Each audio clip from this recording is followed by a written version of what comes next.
Hey everybody, Nick here, and this is the Spyderco Rassenti Nirvana Pocketknife, and it's brand new to the market. I just got this guy. I got it used from one of the first people who got it, so can't argue with that. But one of the big questions I've had about this knife, given that it is an integral design, meaning there is just one piece of titanium that the entire handle, lock bar, everything is milled out of, is, well, how do you maintain it?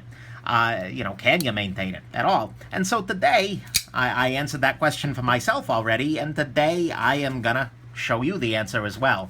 First, though, I gotta warn you, disassembling the knife does void the factory warranty. Second, I do want to comment real quick. If you're a long-time listener, you know that I generally don't have this much trouble making, sounds. But half my face is numb. I just got back from the dentist, and they drilled the crap out of me. And so I figure, well, I'm still numb, and before the pain hits, I might as well do this. So the Spyderco Rassenti Nirvana here has exactly 4 screws, the 3 handle screws and the pivot. And the pivot screw is, or at least was on mine, loctited pretty tightly. They used some kind of a thread locker, which was really hard. Basically, you couldn't undo the knife when it was cool. But I just busted out my my fiance's hairdryer here, put it on hot, let it blast on the knife for maybe a minute, and then pulled the Torx bit back out, and it turned like a charm. That's the natural enemy of Loctite, is heat. And so once I broke through the Loctite, and I've already done this, like I said, it just unscrews like any other knife. Drops out the pivot screw, straightforwardly. Now at this point, on a normal knife, you would try to lift the scales apart or something, but you can't do that here. So instead, I'm going to go about this the integral way. Just going to use my tool here, and I'm going to punch the pivot on out. So we're going to see the pivot pops right out as I throw it at my own chest. That's always the best approach. Anytime you take out a pivot, throw it at yourself. Do not take that advice. So anyways, here we go. Now, at this point, the blade is just kind of in there, and we can see, actually, that the blade is rotating. And the washers and everything come with it. Washers, bearings, that is. So what I'm going to do is very carefully, supporting the lock bar with my thumb, so it doesn't come slamming shut, just pull out the blade. There we go. We have now disassembled the knife into its 3, well, maybe 4 component pieces here. You've got the scales with the lock bar and everything on there. See, no lock bar insert in there at all. Just FYI. You have the blade, and you got the washers and the bearings. So, not that much interesting, honestly, inside this knife. It's a set of washers. They're washers like any other washers. Very similar ones I've seen in other Spydercos. So right now, I'm just kind of wiping them off real quick. And like I said, I just did this to make sure that I can before I do it on camera. So, nothing too dirty. And then underneath the washers, you have these little guys. Underneath the bearings. Wow, sorry, I just disassembled yesterday the Shirogara of Hot Dion washers, so got that on the brain. But anyways, you got this little guy which kind of hugs up against the blade, and you can see here that the concave side of these guys goes against the faces out, basically, so that the bearings ride inside of those. So I'm going to go ahead and use a Q-tip here, just do a little bit of cleaning up, and I'll pop this guy out on the other side here, clean up there, clean up here. All you're seeing right now is the oil I put in it last time. Clean the lock face a little bit. And at that point, you are basically clean. That's the joy of this simple construction here, is there's not a whole lot to go wrong with it, really. So, at this point in time, unless you want to admire the inside milling here, let's see if I can get a flashlight to let us do this admiration. Here we go. Let's turn that down a little bit. I love rotary flashlights. There we go. See that and admire that. You can also see here, this is the stop pin that appears to be milled into the titanium. Oh, come on now. Maybe from this angle you can see it. Yeah, there's a stop pin on in there. And so that's kind of neat.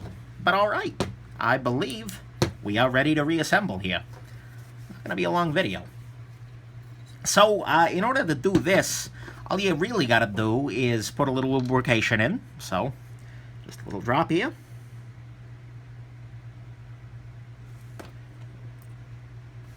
And rotate. A little drop here. Actually, a couple drops. And rotate the bearings a little bit, just to make sure that all the bearings are properly coated. Now, I'm going to put a little bit of the heavier weight nano oil. I'm using the 10 weight here. You don't need to use nano oil, but it's good stuff. A little bit of the heavier weight in the detent ball hole and along the detent track. Come on now. My applicator is giving me some troubles here. There we go. That'll do. Now on the other side here, we just do the same thing. So I'm going to go ahead and put my finger on top of this so that way that doesn't come flying out. That is, of course, the trick with any kind of an integral knife, is getting everything back in there together. Here we go.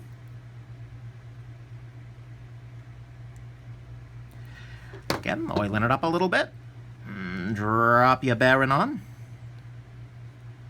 There we go. Now, at this point in time, what you got to do is just give a little pinch here. So that way, both of the bearings are held in there. And now, you just work the blade back into the scales here. The tolerances are such that it'll just roll in there. And now that I've got the blade bearings between there, we can do this. There we go. So we are almost good to go. You will notice, if you looked closely, that the pivot is actually asymmetrical. Here we go. There is a D shape to it on the hole.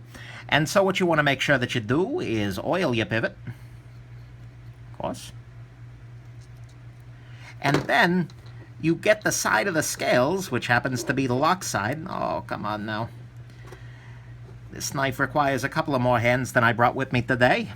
But anyways, make sure that the D-shaped side of the pivot hole, here we go, is on the D-shaped side. You're putting the pivot into that right side. Come on. You get the alignment roughly right. There we go. So it's dropped in there. Now what I'm going to do is flip it back over and just try and align the blade so I can slowly start slipping the pivot through. So at this point, the pivot is not wanting to go any further, and that's because the lock bar is all the way over here. So what I'm going to do is use my other thumb here and pop the lock bar out of the way. Now, watch. It's popped through. And the knife is now good to go. We just need to seal the, Loctite the pivot and drop it back in there. So I'm going to take some blue Loctite, not the red stuff like they used, because you may want to do this again in the future. Although you may not be crazy enough to take apart a $400 knife you just bought. In fact, I'd recommend against being this crazy. But, hey, hashtag not a brilliant man. Now what I'm doing, I just got some Loctite on the threads of the screw here, and I'm just going to drop it slowly but surely into there. Beautiful. I'm going to wipe the Loctite off of the frame very quickly. Now, if we lock the knife up now, we can actually see that it's rubbing against the scale on this side. Because there's very strong lock bar tension on this guy, what we have to do is really crank that pivot down there a little bit. There we go, now we're cranked. But even with the pivot cranked, it's actually pretty smooth on the washers there. And so I'm just working the action back and forth a little bit. Back and forth a little bit. Now the centering is great. Action is pretty good. Still not used to it yet. And it's got a big old heavy blade on it. So it's a very interesting action. And yeah, there you go. One other thing I'm going to point out is that this guy does have a little bit of lock stick. That is a thing. Even this one I got here.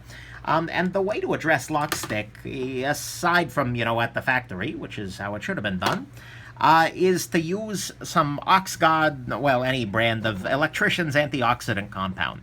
All that this is some variety of sludge or another. I'm not exactly sure what's in it, but all I know is it ain't something I want to eat. And then you take it and you apply it, and you can see I've already got a little bit on there because I did this earlier, but you just apply it to the portion of the lock face where the lock bar contacts. There you go. And so now that we've applied that, we pop the knife open, let it lock up there, maybe even spread it around a little bit.